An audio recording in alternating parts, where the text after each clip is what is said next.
Moi! Tervetuloa Metalliluolan videohaastattelujen pariin. Nimeni on Janne Lesonen. Ja tänään meillä on vieraana pitkän linjan yhdysvaltalainen death metal-legenda ja pioneeri, joka tunnetaan muun muassa yhtyeistä kuten Funerus, Beast of Revelation ja Tribe of Pazuzu, mutta ennen kaikkea hänet tunnetaan Incantation -yhtyeen nykyisenä vokalistina sekä kitaristina. Hyvät ystävät, John McEntee, olkaa hyvät.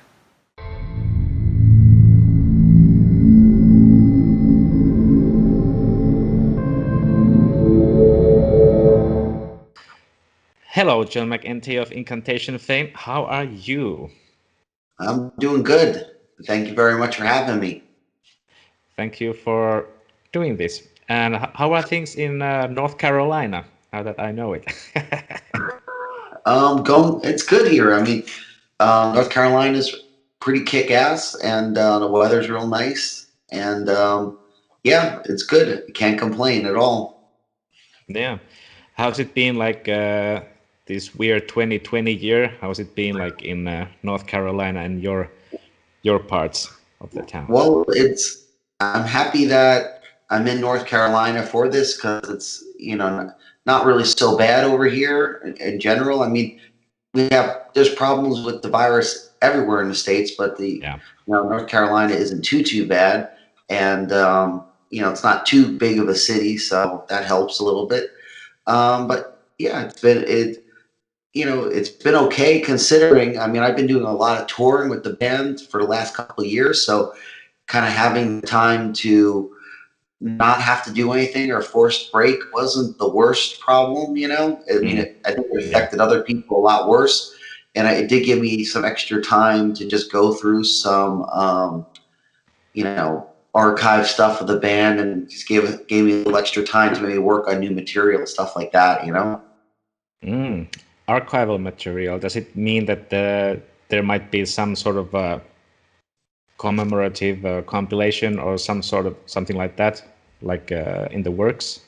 Well, we do have something coming out for a 30th year anniversary release. We don't really have a title or a deadline for it yet, but we have that. Plus, I just have so much memorabilia from so many tours, like flyers and videos and all this crazy stuff from 30 years that I never really get like forced time to go through because it's cool to look through, but it's a lot of stuff. And at least for me, it was kind of cool to be able to just spend time just looking back at some of the stuff I did, because it's hard to as a band member, you're always looking forward anyway.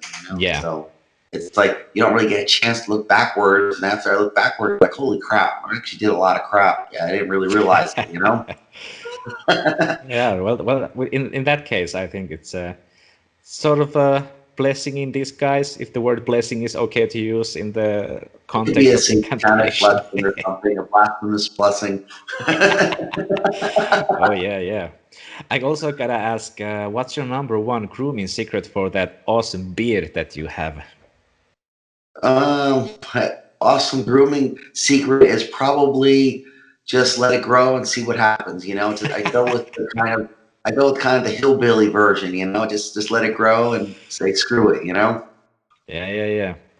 When did you start growing that bad boy? Actually, I did it.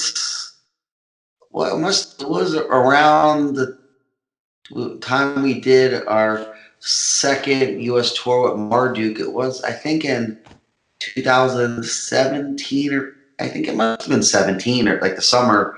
I just got sick of shaving on tour, and I said, well, okay, I just left the goatee for a while and left that for about, I don't know, 6 months, let it grow. And I said, screw it, just let it go.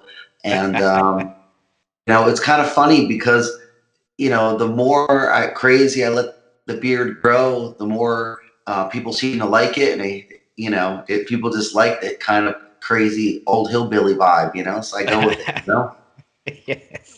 Yeah, maybe I look like one of those freaks from, like a horror movie or something, Yeah. You can run out of your house with a rifle and shout "Get off my lawn!"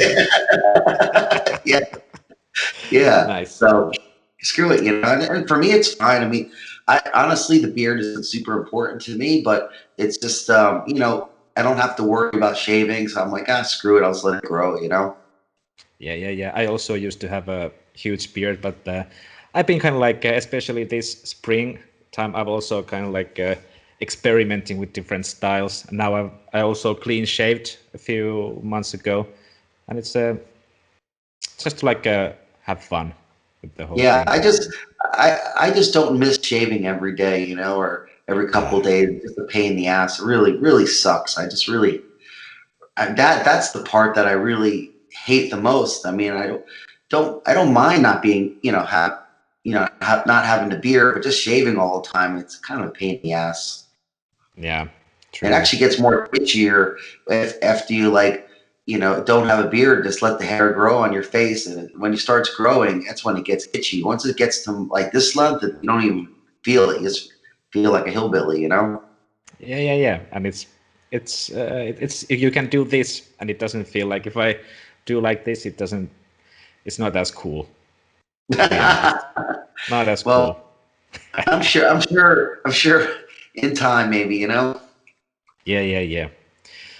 Yeah, shaving sucks, but one thing that doesn't suck is the new Incantation album, because I've also had the blessing, the unholy blessing of Thank to you. have it a couple of pre-listens thanks to Okay. the promo, and I think it sounds killer. It's really good record, and Well, it's thanks. coming out next week, August 21st, and Actually, I just got some news from Relapse. Let me check here because there was a delay in the customs because of the COVID stuff and getting it in okay. Europe. So let me see here if I have the date. I think okay, now it's in Europe. Now it's the 28th when it'll be available in stores over there and Well, that shipped. makes sense because I also received an email yesterday about an album that was supposed to come next week also. I think it's the same date actually, 21st, that it also got postponed 1 week ahead.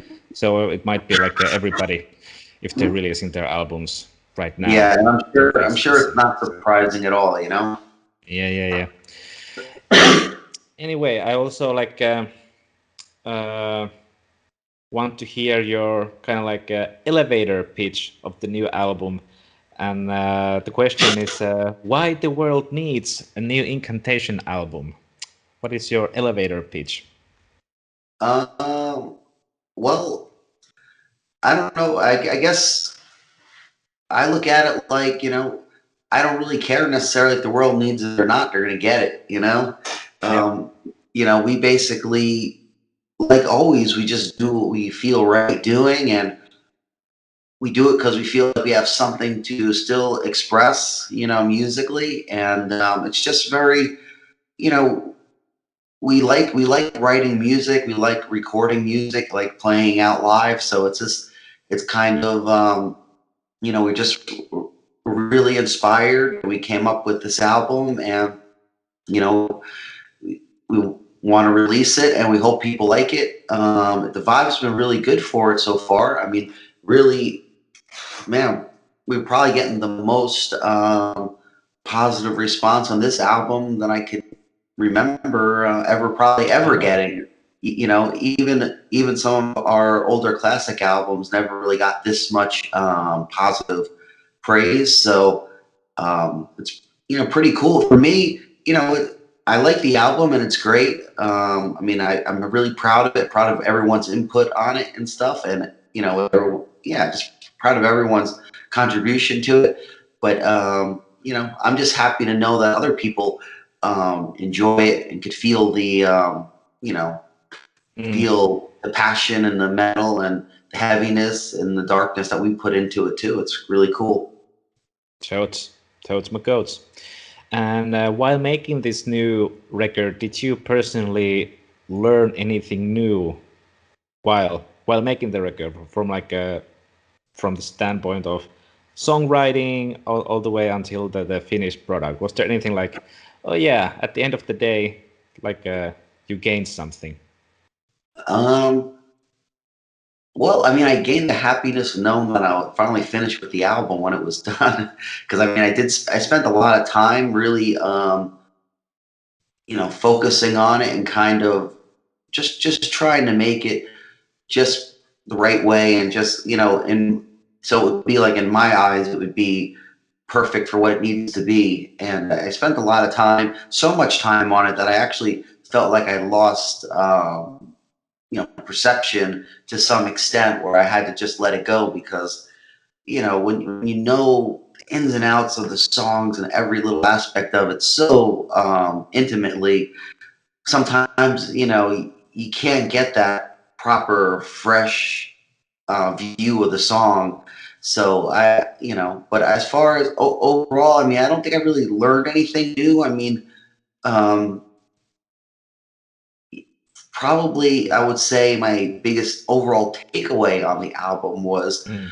the the things that I think that make this album special. I guess if I want to change the question a little bit, is that it's a very real album. Like the drum parts on the album are like, they're from really jamming the song. If they weren't like um fixed up so much in the studio or click, we didn't play the songs to a click track or anything like that. Those are important things because it gives the album a more real feel. Because if you want to go and map out the album, you're not going to get the same exact tempo, of the same, even the same Mm. riff, a different time in the song is not going to be 100% perfect, which is totally fine.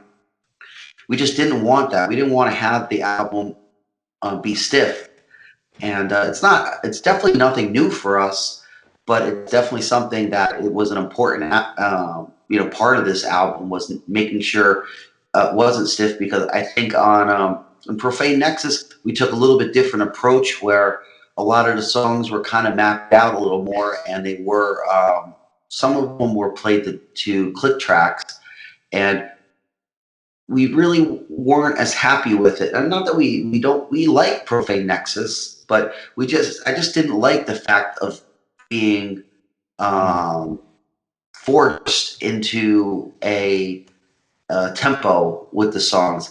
I feel so much better when we just play it and it's fluent and it just works better that way. I mean, it makes it more difficult if you have to go back and fix anything, because you can't just cut and paste stuff like a lot of bands do. But it's fine with us. We'll take the extra time to do all the extra work if we can get a good fundamental that just sounds real. It doesn't, our album doesn't need to sound like this massive, perfect metal album. It just needs to sound like Mm. us. It needs to sound earthy, sounds real. So, and if anything I took from the album is that it was the right decision by trying to just be ourselves on the album and not try to, listen to the new rules of how a lot of bands record. Yeah, I gotta say I agree, because I've also like prior to this interview I listened to the new album and also the previous album, and to be honest I think, yeah, the energy is different, but I couldn't kind of like pinpoint why it probably is like that. But to know that you didn't use the click track makes a whole lot of sense, because it's I think it's more like punk rockish attitude, because then it's not like that like a microsecond level correct, but it sounds more like energetic and, like you It's said, weird. real. It's an interesting thing because for click tracking out the songs will sometimes make certain parts faster, slower than you would normally go to it. But when you don't click track it out, parts sound in context to each other better. It's Yeah. weird, but if you really look at it that way, it's like when something might be slower, say a little slower, or even in the middle of the part, a part might slow down a little bit from, if you had it on a grid or whatever, but it sounds right when we play it as a band because this is how Mm. we play, and when you listen to it on an album, and if we decide, okay, we're gonna, this part has to be in this tempo, and we'll fix this drum beat so it fits in this tempo, or do a click track so make sure Kyle doesn't go off the grid or whatever. That's taking important parts of the feeling of the song away. I don't think, people sometimes forget that, you should sometimes just play as a band and do your album and have it sound as a band. I mean, all of us old school guys, I mean, we know we used to have to record to tape before. None of our albums early on we used any click track for. It wasn't even a thought in our mind to use a click track, and the feeling on those albums are special. And a lot of bands, once they do use the click track, it takes away everything that has their personality. It might be technically proficient and it might sound really tight, but you're losing like massive amounts of feeling. At least for me, I notice it. Yeah, and for me as well. And that's also been like with these like a more modern death metal bands. It sometimes can sound really like stale or like clinical, almost kind of like a machinery. Like if the drums are too triggered and all that, it sounds like not like it could also be like a drum machine for my take.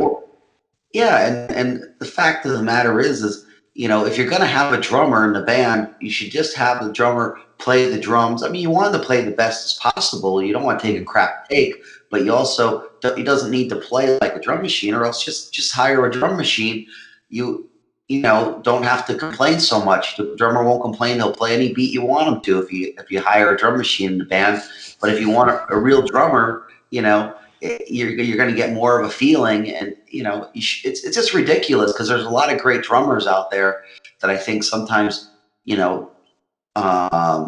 dull themselves out by playing to clicks all the time. I mean these are super tight drummers where they don't even need to, but they do anyway just because they want everything to be 100% perfect all the time, timing wise. And I understand because some bands use like backing tracks because of they might have keyboards or something else in their music, but it really sucks to have to do that if you don't absolutely have to. I mean, it's way better just to go out and just play the songs, just let the vibe go. I mean, even when we play live, we just go with it. The drummer hits does the 4 count, we play the freaking song, and okay, if it's faster today than it was yesterday, that's just because the vibe today was faster than yesterday. It's not like it's who cares as long as the song sounds good. True. And that's also aspect like playing live. I also personally love when I hear a song that I know, if it doesn't sound like a one-to-one exactly on the record, so it kind of like also lives and evolves. So it might also be better to hear a slightly slower or slightly faster version of the song that you already. Well, this is the thing, is you're totally right. When the band plays the song live, it's like the song is a living thing, because now you're getting that song in the mix of 4 or 5 or however many people are on stage. You're getting the magic of them playing together, playing this song. So it's to try to force it so tightly to be exactly like the album is taking away what is so awesome about seeing bands play live and seeing the interaction between the musicians playing. I mean, maybe I have a different outlook because I'm old enough where I was a child in the 70s and a teenager in the 80s, and most of the stuff I listened to had that kind of organic sound. Like even bands that see them live, it sounded organic live. It sounded a little different than on album, but it sounded amazing in its own way, and it's gotten lost in time. And I'm not against technology by any means. That's totally not the case. It's just that I just don't think technology should be used so much as a crutch for every single thing in the band. There should be the band playing, interacting, and if it's like everyone's positives and flaws as a player come together and make something special. That's what makes for me, makes really great music is that connection that the whole band has together. And that's kind of what I think you could feel on Profane Next, I'm sorry, with Sect of Vile Divinity, is that, there's a real connection between the band members playing, and everybody's kind of filling in gaps that everybody else might be, not as good at, but also, handling other areas. It's a real band effort, and it's really great to be a part of something like that.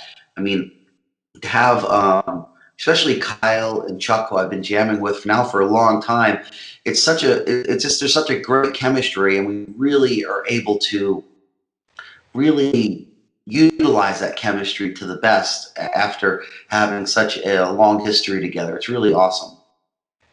Oh yeah. Where was the album recorded, in the US or where? Yeah, it was recorded in the US. It was the drum tracks mostly were recorded in Columbus. Columbus is where we have kind of our main drum tracking studio and rehearsal studio and stuff. So we recorded the drums there. Recorded most of the guitars, I would say, in Columbus, but we've done other stuff. I did some stuff in my home studio.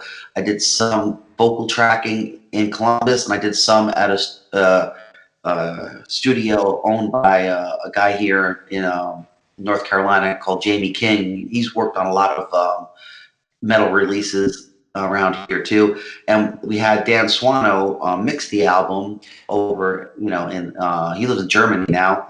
And that was really great to work with, Dan Swano. I mean, we've been working with him since about 2011. So it worked really well. And honestly, he kind of came back, like the first version that he came back, because we basically let him mix it, because after we finish all the recording, and like I told you, if you get really intimate with the recording, you sometimes lose a little perspective. We just give it to him and say, we give him an idea of what we're looking for. He knows already anyway, because he's worked with us long enough, but he knows, we give him kind of a little outline. He comes back with something, and honestly, almost every time it's like close to perfect as far as like the overall sound. There might be slight things we tell them to adjust, but it's so great to have somebody as prolific as Dan Swano work with us after we're finished doing our parts, that we could trust to know that he understands our vibe of the band, because we could totally screw it up by being so burnt out after tracking everything to try to mix this album. We've screwed up albums. I mean, we've some of our albums that we've done, by the time we get to the mixing part, we're like freaking so burnt out. We're told to like try to organize it properly, and we can't even think straight. You get like, I don't know, anybody out there that's, records and stuff, you could easily get a tunnel vision, and you're not listening to the songs properly. And so Dan really helps us out with that. And we were fortunate because we had that Morbid Angel Waltain tour in the US towards the end of the recording. So I was actually able to focus myself on the live situation and, play some live shows and kind of just hear the album back and forth through, file sharing with Dan. And it was really great because I was able to just get away from it and just not even think about the fucking song. So I could listen back to it, and I could be like, see how it hits me. You gotta try your hardest to like get away from it, so you could get the most fresh version of it in your brain. Because that's the only way you can really tell, because you have to like trick yourself into forgetting about the songs, in a way. It's crazy, but it's true. I mean, at least for me, Yeah, and since you've been already working like 8 or 9 years with Dan, I think is also kind of like, you could say, like the fifth member of the band in a way, because he kind of like already knows like what Incantation is all about. So I think he's a good guy to outsource mixing and mastering. He's like our fifth goat in the band, and it's really great because Dan really does a good job. He's a very nice guy, very cool guy, but he's also, he's strict on certain things. He does what he needs to do to really do a great job for us, and we just feel really comfortable because we know that he really takes a lot of pride in what he does, and he doesn't try to make us sound like anybody else. He just wants us to sound like us. There's some people out there that mix things, and they have kind of a way that they like to do things, everything, like the sounds they like to have and whatnot. And Dan's so diverse. I mean, he does all different kind of stuff, So he's great at, I think, everything that he does. But it's great for us because, he doesn't put us in the same, league as another band that's going to play like, tech death or something, or, black metal or whatever kind of stuff he's doing. He doesn't just have like, okay, you're just in the metal category. No, he's able to do it incantation style. And it's freaking awesome, We're very fortunate. Oh yeah.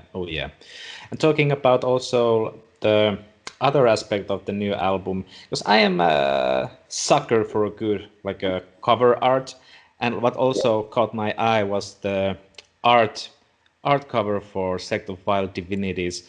So I also noticed there's a lot going on in the art. So can you tell us something about the art of what's the story behind it? What's the deal with the what's the deal cover? with it?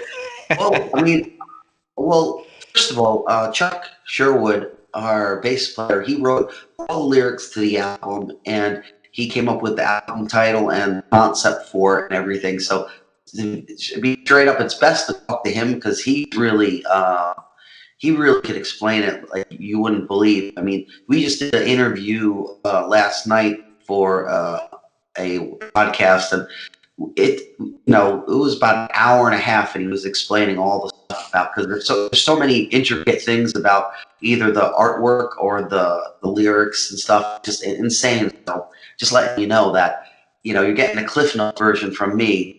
But as far as the album artwork, first of all, Eleanor Cantor did a great job. He did the last 2 albums before this, the Dirges of Elysium and Profane Nexus, and this is another one where he just really killed it. But it actually was tough getting there because Chuck had some specific concepts that he wanted to incorporate. He wanted to incorporate parts of each of the song into the artwork, but trying to do that and have it all still turn into one coherent piece was actually quite difficult. And took us an extra we got the first final one, and it just didn't look right. It just didn't look right, at first. And then we basically had to tell Elon Cantor to use some of his, just not follow our guidelines so strict, and try to use his own artistic freedom to try to make it come out right. And once he did that, everything just fell together perfectly, So we kind of screwed things up a little bit by making things a little bit extra tight, Yeah, I mean, there's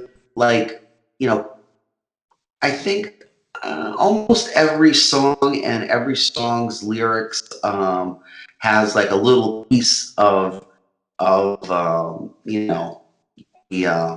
art in the cover artwork. But I'm not gonna make a fool of myself by trying to explain all these detailed concepts that Chuck wrote about, because it's just if you would hear his explanation of it, you'll totally see why. It's like I'll just put you to crap out of it. No one could explain these stories. They're very interesting, but no one could explain them better than Chuck can. All right, and that gives some light to the mystery. I was also while you were talking about it, I was marveling the artwork from the Metal Archives webpage, because the colors, and I also personally I just like that bands have returned to do more of those paintings as their cover art, and not like that terrible Photoshop bullshit. Well, yeah, I agree. Well, that's the one thing that's really was important is we really wanted the real artwork. We always wanted real artwork on our covers. A couple of times things didn't work out the way we wanted it to, but I mean, that's for like Kyle and I, when we were, what we wanted out of the artwork is we wanted that real feel that Elron has, you know, just you could tell that he's actual painted, you know, he's actually really creating a piece of artwork. And also, you know, we really wanted to have those colors, like the blues and kind of aqua-ish colors or whatever. We just felt like that kind of color scheme worked really good with the concept. And he incorporated that stuff in there so good. It was just crazy because once we seen the final artwork, it felt like that artwork was perfect for the album. And I don't know how the hell an artist does it, because in the past we've got artwork, you know, back and we're like, oh shit, you know, this is not, we're not feeling it.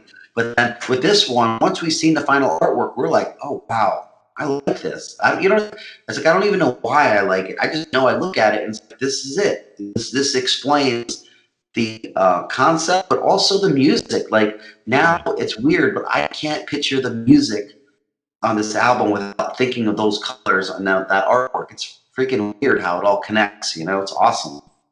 I think that's also like a good like a sign of a masterful album. If you once you get both the artwork and the music intertwined, that you cannot like separate them in your mind. So that's, I think, when people have done their best job in those senses. Yeah, so Elron definitely deserves props for doing a great job, and Chuck too, because it was a lot of work he had to do to make the you know, get that his concepts across.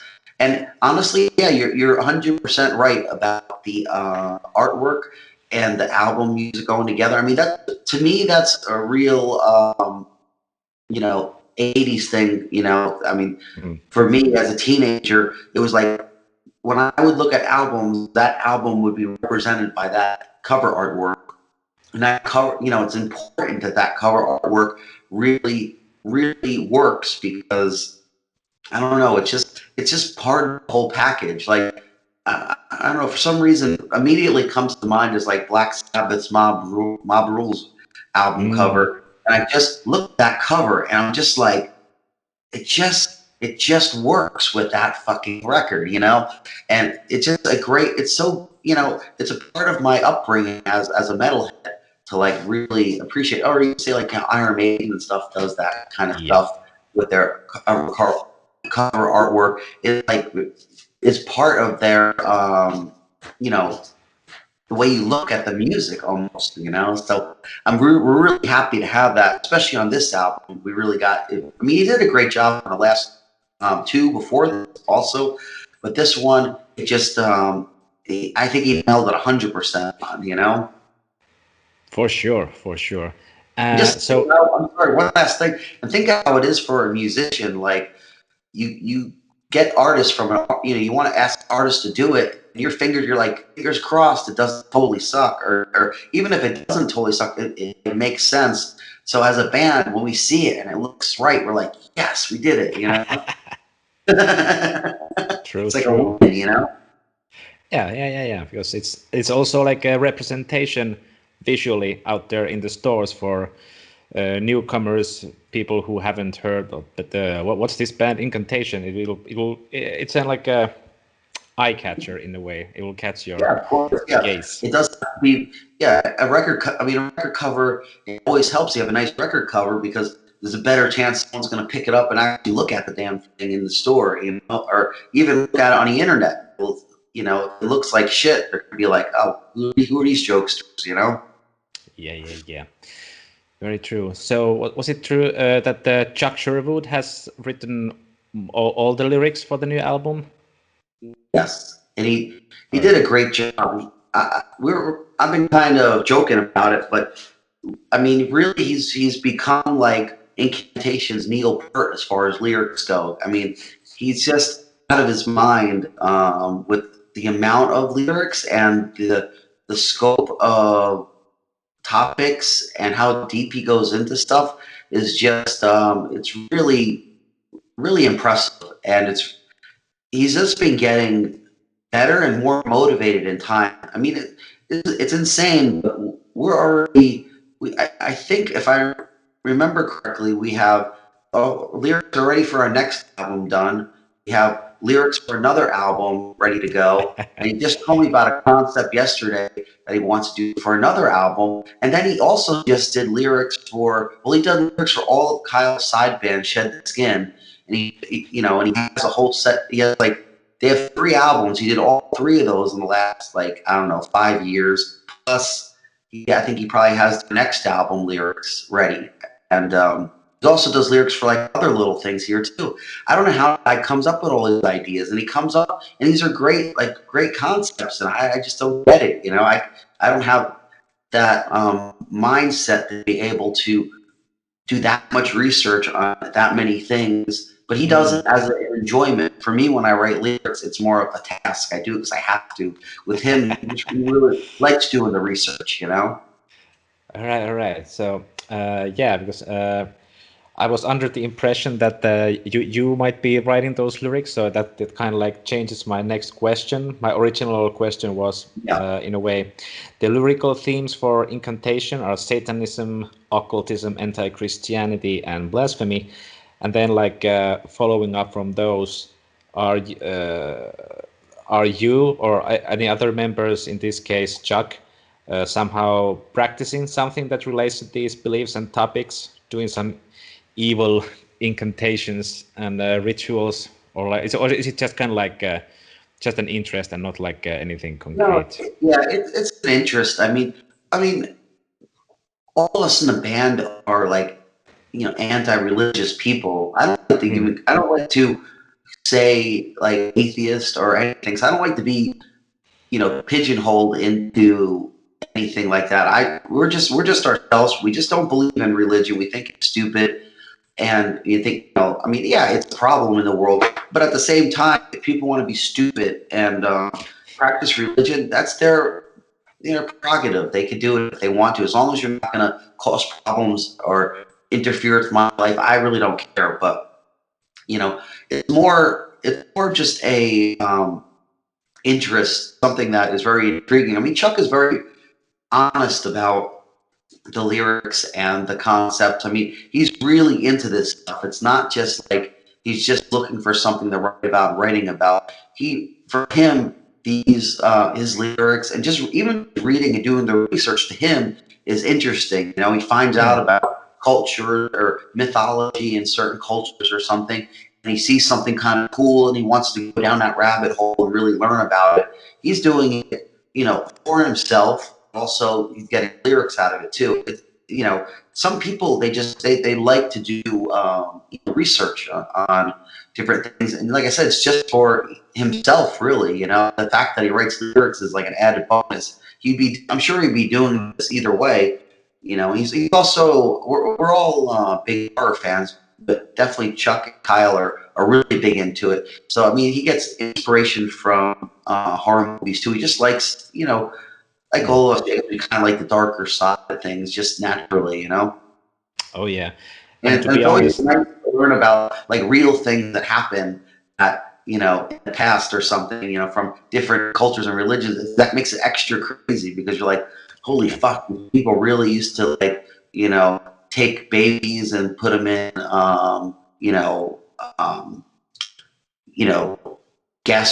not gas chambers, but fire, light them on fire or whatever, or just do things, crazy. But people used to do these crazy sacrifices and stuff, it's true. Yeah. Insane.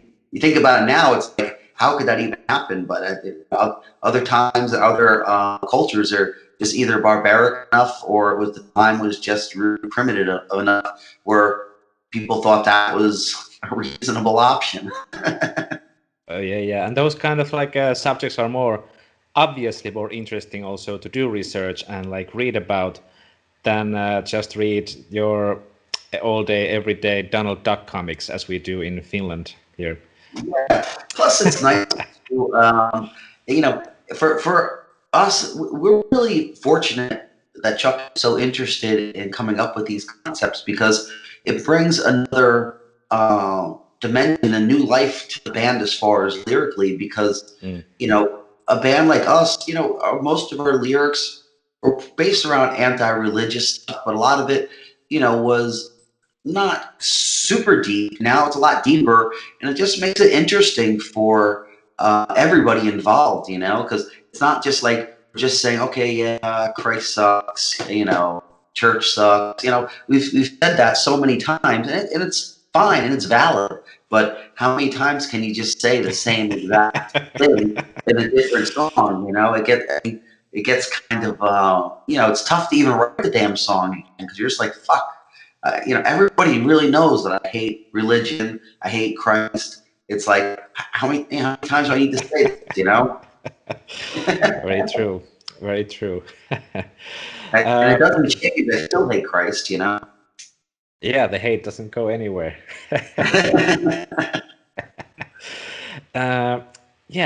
Looking way back, all the way back to 2004. That's the time when you changed to do the vocals. Is that correct? Yes. Yes. So, did you have to learn how to crawl back then, or did you have prior experience to that kind of vocals? Okay. No, there was no prior experience. I had to learn from square one how to do it, and I didn't want to do it. I didn't even know if I could do it. It was like after Mike Sayers quit the band, it was just like Kyle and I had a talk, and it was like, Kyle was like, one of us has to do vocals, and I'm not doing it, so you have to. I'm like, but I don't know if I can. It's like I never tried to, basically we made like a game plan. I said it might take a while, but I'll try. And we made a game plan of like a year's time where I would concentrate on doing vocals.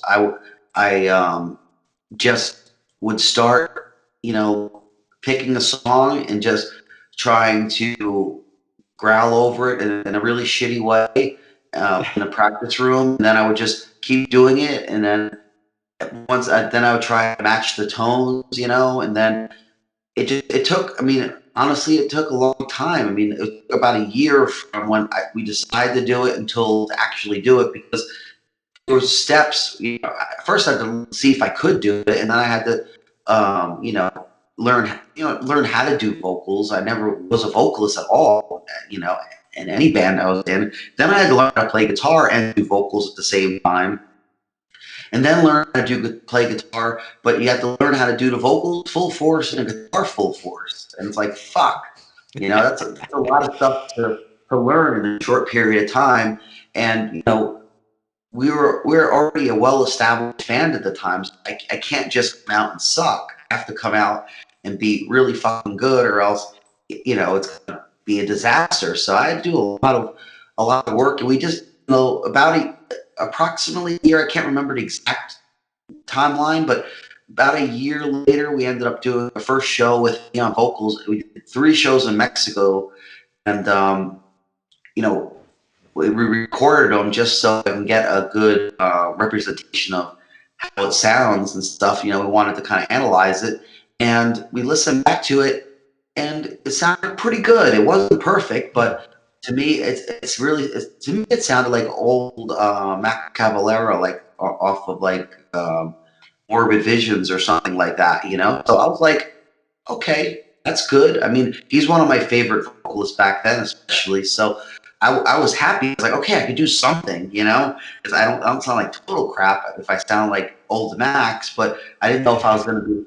Wasn't quite low enough on some parts where I felt like it needed to be for Incan, so I still had a little bit of work going. But, after about a year, I realized, okay, this is obtainable, and then we just worked at it from there. It took a lot of time, in the studio for, really, especially for the first 2 albums I did. I had the engineer in the studio and Kyle both coaching me all the way through, because I couldn't even judge my vocals because I just automatically thought everything I did sucked and wasn't good enough.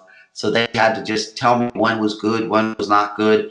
And it was kind of difficult. And it wasn't until a couple of years ago where I really started to feel, okay, I got this. I know what I want to do. I know how to do this. I feel confident enough. But it was a growing, I had to grow into it. And now I feel totally confident. I couldn't even imagine not doing them now in the band.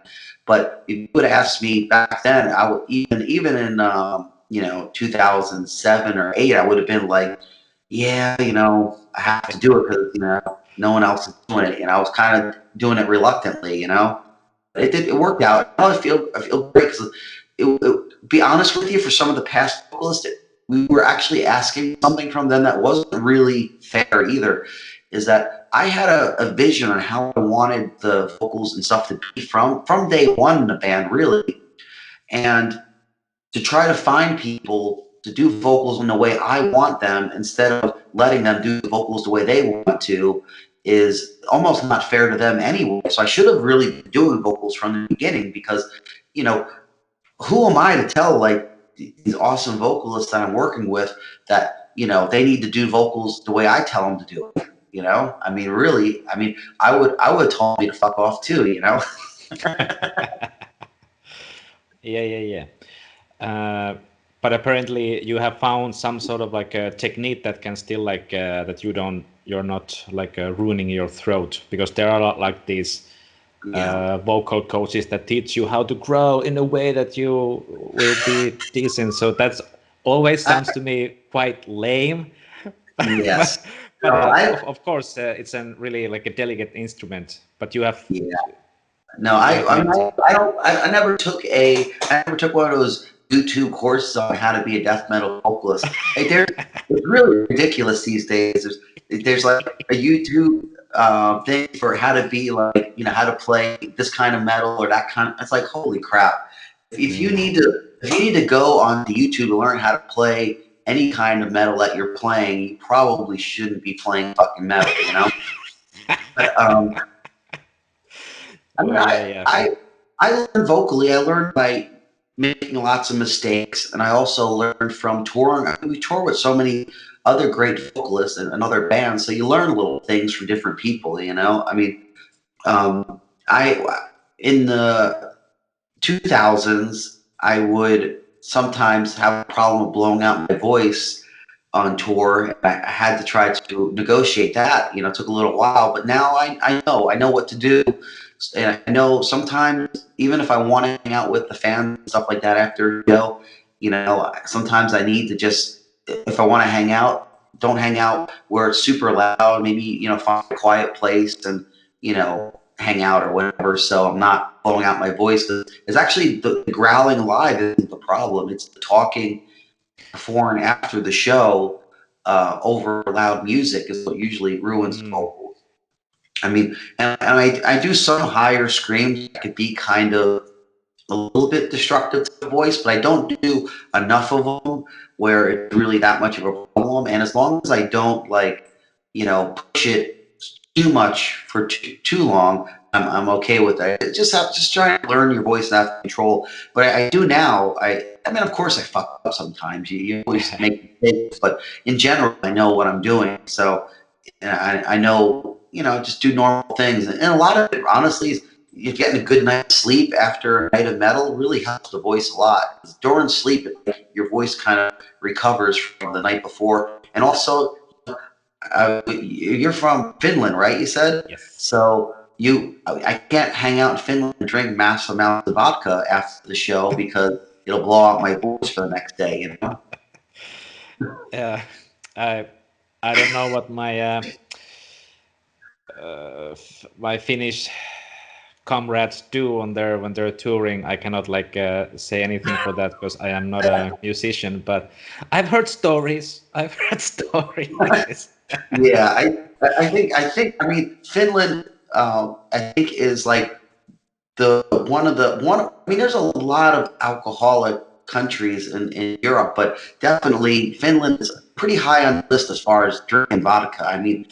I remember hanging out a bunch of times after shows in Finland, and it's just vodka and mostly vodka, but a beer and vodka is just a lot of really drunken nights. So it's that's that's my perception of the culture. A lot of alcohol. Well, I think to some extent it still holds true, but I've also heard that like among the current younger generations, it's kind of like probably going lower, but probably they're doing other drugs. I don't know, but according to some statistics, that alcohol consumption is. Yeah, what's it better? Is it better to do lots of vodka or smoke crack? I don't know. I think it's better to drink vodka. Yeah. To each of its own. How much time do we have? Well, I don't think I have another interview until about 2:15 or something like that. Okay, then because I'm just looking at, I have so many questions, but I'm like not sure how much time do we still have. But good. Okay, looking slightly into the future, I also read from the Incantation.com website about the Death Magic Over Europe 2020 tour in November. How is that tour looking at this moment? Well, it's kind of strange because I know things are moving forward with it. I mean, shows have been added to it, and when I talk to about four guys about it, they're still saying it's happening. We just can't get any 100% confirmation from our booking agent as far as for sure. I'm asking, like, is this going to happen? I mean, I don't even know if it can happen because I don't know if we can get over there without having to be quarantined for like 14 days. I mean, if we go there, we might be quarantined for 14 days and then have to, at the end of the tour, come back and be quarantined for 14 days in the U.S. Yeah. But at the moment, I don't even know if there's flights going in and out of Europe now. So, I mean, I'm cautiously optimistic, I guess, but I won't be surprised if things don't work out with it. But, I'm leaving it up to the people that, are booking it. And, hopefully they have a reasonable game plan. But if it doesn't happen, I'm going to definitely not be surprised. I mean, I want it to happen, but I'm not surprised. I mean, with the way things are, I mean, how could you be surprised, Yeah, it's really difficult times because nobody knows for sure what's going to happen in 1 week, in 2 weeks, let alone in less than 3 months. So it's I would definitely imagine like these overseas tours being like a really huge question marks. So, yeah, I think. I mean, in my opinion, if I don't hear any definite information by the end of August, it's not going to happen because I at least need like 2 months beforehand to organize everything we need for the tour because you can't really organize anything you don't know 100%. True. Yeah, very true. But let's still like hope for the best. But like, what can we do except hope for the best? Yeah, let's see what happens. I mean, if not, we'll do something next year. It'll be fine. Yeah. Eventually, we'll get there. Somewhere, one of these years, we'll get there again. True, and also like looking way more future, as in like for the band. For you, because you're also a boy in his 50s, I believe, so playing death metal. So, do you see yourself still like doing Incantation all the way until you go off with your boots on stage, or like have you like made any plans, as in, or like do you take it like 1 year at a time, or like what's the deal with the band's future? Yeah, bottom line, right now there's I mean, basically there's no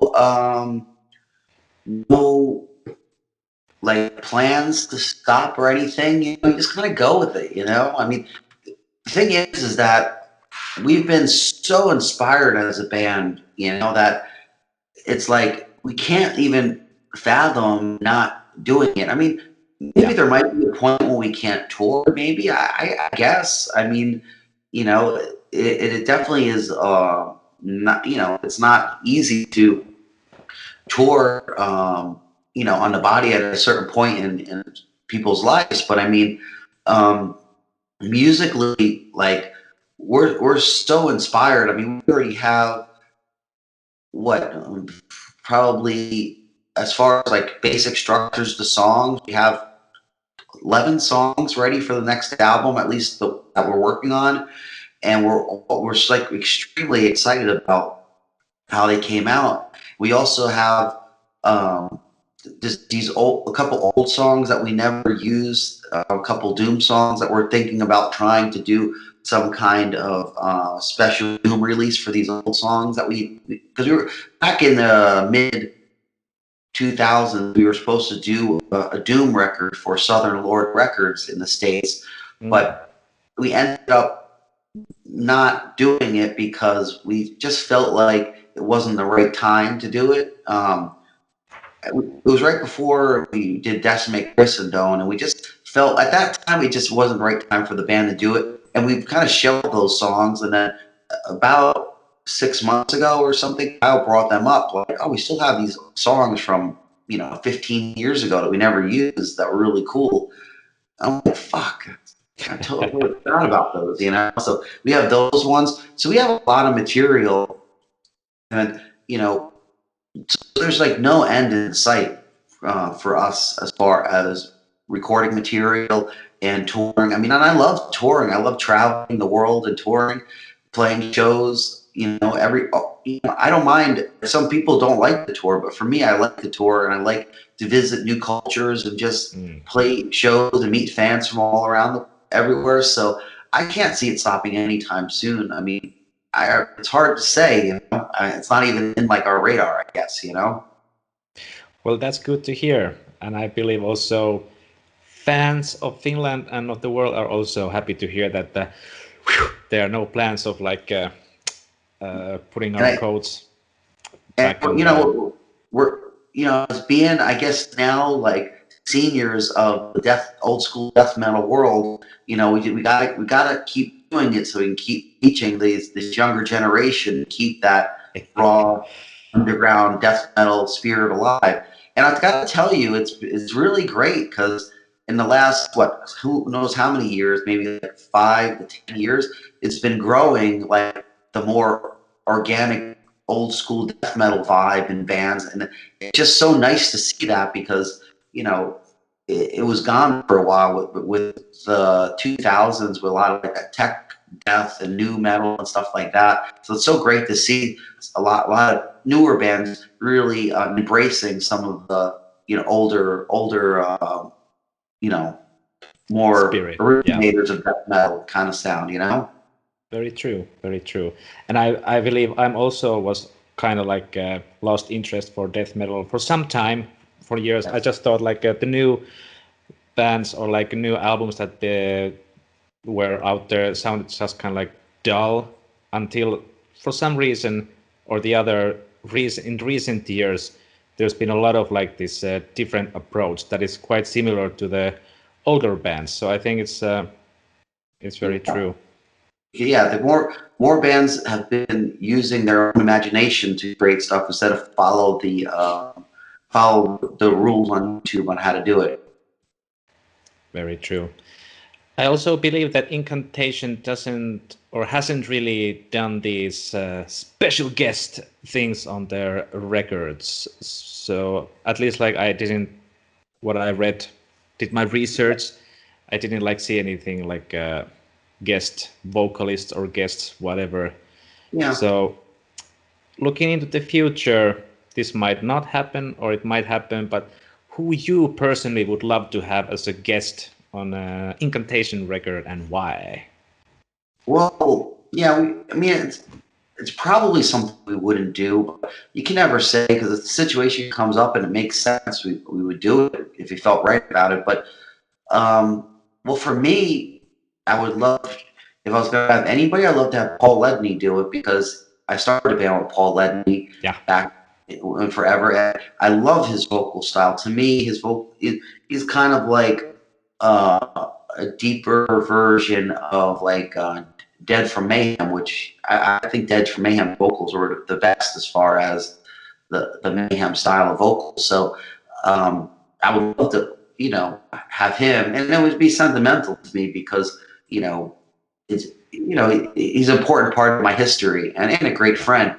As far as other musicians, I mean, there's so many great ones out there. I mean, it would have to be like one of the inspirational bands, like Jeff Becerra from Possessed or something would be great to have be such a influence on me, or I don't know, even I think like John D. Plachette from Necrovore would be great to have on there, those like just people that were doing death metal in the time that really inspired me. I mean, I would have loved to have Killjoy from Necrophagia on vocals too, but he passed away, unfortunately. But yeah, I mean, it would just, if we did it, it would probably be somebody that is, like meaningful to the band in some way. It wouldn't just be like Joe Schmo. With my buddy, you do vocals, Yeah, just to sell a few extra more copies of the album. Yeah, that sticker. We're not gonna do like a duet with I don't know who's the singer for Nightwish now, but we're not gonna do like Ozzy and yeah. You could do like, what's that Ozzy song I did with Lita Ford? Close My Eyes Forever, So you could do like, I don't know, like Worship the Goat Forever, Yeah, you could definitely do like a bonus track, Phantom of the Opera, Incantation style. Yeah, that would be a trip, I don't know. I don't think that would be fun for anybody, except laugh at ridiculous. Well, it would be fun for someone. I would find it hilarious. Please do it. All right. I think we're getting quite close to the end, so I also always like to I call this segment, if you will, called Circle of the Tyrants some, and by this I want you to give your shout outs, your regards to people, musicians, whoever artist who are still alive, that you just want to say that, hey man, I love you, or whatever, because too much especially after Lemmy or whatever, influential musician passed away, then after they passed away, people are like, oh yeah, I was a huge fan, I love to him, but I want to of course, everyone loves you when you're dead. Yeah, no, I get that all the time. It's like once somebody dies, all of a sudden everyone crawls out of the woodwork and saying how much this person is so important. I'm just like, yeah, but when the dude was alive, I never seen you hanging out or you didn't say anything. you know? Exactly. That's my point and my mission. I want people to shout out their love and respect for people who are still alive. Oh, that's crazy. But I mean, there's a lot of people who really. I mean, well, right now, one that's a real sad thing is what's happened with LG. So I want to definitely show my support for LG. With this cancer thing, that totally blows. And LG was, he was in Entomb when we did our first U.S. tour, a clandestine tour with them, and we had so much fun, learned so much from those guys, and it just, it was a time to never forget. And they were so great live. Holy fuck, it was good. We totally got schooled there, and I not LG, but the other guys in Entomb, I was tape traders for probably about 3 or 4 years, even before, maybe 5 years before that tour. So it was really fun. Entomb was one of those bands when they got popular. I was really happy because I felt like it was like our group of bands were getting popular. One of our, our team or whatever. But anyway, I mean, I also do a shout out to Tony from Remains. He also has cancer too. He had brain cancer, and I think he lost sight in one of his eyes, so that's terrible, you know. And we did a lot of tours with Vital Remains, and have just a lot of history, and we had a lot of the same struggles of trying to keep the death metal scene alive here in the U.S. when a lot of other trends were kind of corrupting it and screwing it. So there's that. I mean, as far as other musicians, I mean, there's so many influential ones. You know, of course, like again, there's Jeff Pizzara, there's John D. Plachette, there's you know, people like Cam Lee and Mike Brown, and all those old you know, Morbid Angel crew, the you know, old death guys, you know, like Terry Butler and stuff. You know, all these guys are great guys, inspirational to me. You know, fuck. I mean, you have Dark Angel, you know, all those guys like, you know, Durkin and stuff. I mean, there's so many great bands. Fuck, yeah, I can't even, you know, it's like when it comes to like all our friends and influences, you know, there's so many great bands out there that just crushed my brain and have such an important part in, you know, everything. Oh, another one else I want to mention too is Max Cavalera. Max Cavalera is a super cool guy. I mean, he's really one of the true innovators in death metal. Even though he kind of went, you know, he's doing other things now which aren't so death metal, you know, with Soulfly. But the thing that's cool about him is he never forgets his roots as far as death metal. And you know, you can't fault the guy for having, you know, a wide palette of interest. You know, I mean, he likes death metal, he likes like kind of hardcore. You know, really, they were kind of the inventors of some of that kind of new metal stuff, even with you know, Roots and stuff like that, which is kind of crazy to think that Sepultura would have started that. But you know, I mean, but at the same time, the dude's a cool dude, and he, you know, is into fucking you know, death metal. He comes out to our shows when we're playing in you know, Phoenix and stuff. I mean, to me, that's like you know, blew my mind, you know, because Sepultura is a band I seen early on and just crushed my brain as a young kid. So yeah, I could probably say 500 people, you know. But the big one right now is LG and Tony, because it's really terrible when I see people that you know, we've toured with and friends with have to deal with these kind of cancers, and it's sad because I've had more than my share of friends pass away over the last couple of years, either cancer, heart attack, or accidents. It's really sad, you know. Yes, it is. But yeah, sad. But to bring us to like a triumphant end, what are your John McEntee's guaranteed final hails for the Finnish readers and viewers of this interview? Yes, what are your final?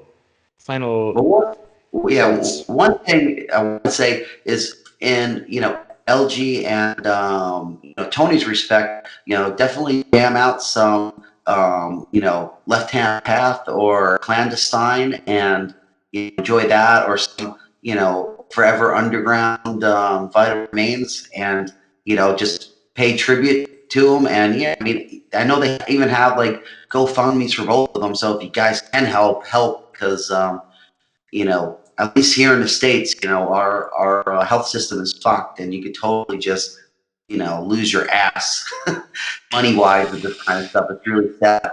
But in general, just want to thank all our Finnish fans. I mean, Finland has some great freaking bands, especially growing up.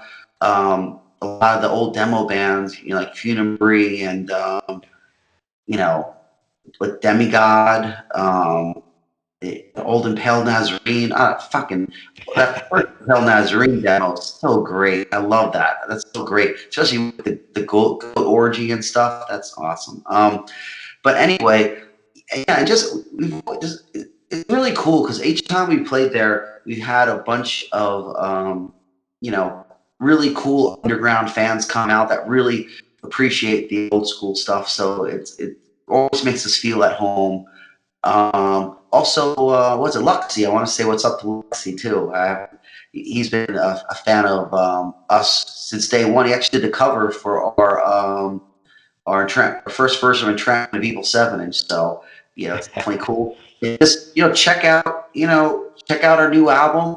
Don't be a poser. And if you listen to it first and you think it sucks, think about yourself if you're a poser or not first. Second of all, then if you do think it sucks, listen to it again and again. Because back in the day, when I first heard Voivod, War and Pain, Possessed, Seven Churches, I can go down the list. First time I listened to it, I didn't even know what the fuck it said. I was like, this stuff is too fucking crazy. You're so insane. But I knew I was smart enough to know, like, I gotta like this because this is some of the sickest stuff out there. So I'll give it like 5-10 listens, and before you know it, these records would be a pivotal part of my music history. So don't be a poser and just listen to something and be like, oh, this is too blah blah blah. It's a real listen. The days we used to have to buy records and pay actual money for it, and you listen to it because you didn't want to just waste your $10 on a record because $10 back then was a lot of money to pay for a record. You want to give it every shot possible, and just remember, if you don't like it, you might be the problem. You might be the poser. But I know I'm not a poser. I'm doing what I want to do. I've been playing death metal forever, so I'm just saying. Just saying, you might be a poser if you don't like it. But anyway, thanks guys. I appreciate it, and we do appreciate our Finnish fans. All of Europe, of course. Scandinavia has always been an amazing place for metal. You guys have some of the most awesome grungy death metal, and then some of the wimpiest death metal ever. So hell yeah, you're doing. Yeah, we gotta balance them out. Thank you, John McEntee, and thanks for Incantation, and we will talk to you next time. Take care, boy. Take care. Thank you. Bye-bye. Bye-bye. Semmonen haastattelu tällä kertaa. Jos tykkäsitte, niin painakaa ihmeessä nyt tykkäysnappulaa, jakakaa kavereiden kanssa jakausnappulasta, ja sitten jos haluatte tietää, mitä myöhemmin Metalliluolan YouTube-sivustolla tapahtuu, niin pistäkää tuossa sitä kellokuvaketta painaen, niin tiedätte sitten, koska seuraavaa videota sitten tuppaa eetteriin. Ja seuratkaa meitä sosiaalisessa mediassa, Instagramissa ja Facebookissa sekä meidän nettisivulla www.metalliluola.fi. Muita meidän Metalliluolan videoita löytyypi tästä kohdin abouttia rallaa. Niin, ei muuta kuin seuraavaan kertaan.